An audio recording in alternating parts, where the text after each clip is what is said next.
ప్రజలందరూ సంతోషంగా సుభిక్షంగా ఉన్నారని చెబితే గుర్తొచ్చేది రామరాజ్యం.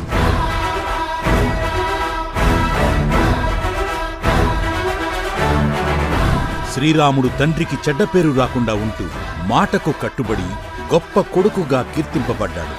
నేడు జగన్మోహనుడు తన తండ్రిపై నమ్మకం ఉంచిన ఆంధ్రప్రదేశ్ రాష్ట్ర ప్రజా కుటుంబం కోసం రాముడిలా నిలబడ్డాడు.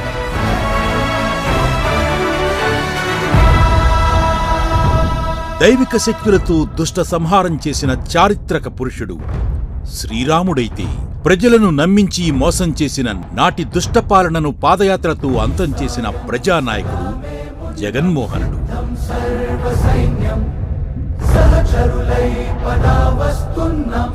శ్రీరాముడి రాజ్యంలో విరివిగా వర్షాలు పడి పాడి పంటలు సమృద్ధిగా ఉంటే, నేటి మన జగన్మోహనుడి పాలనలో సకాలంలో వర్షాలు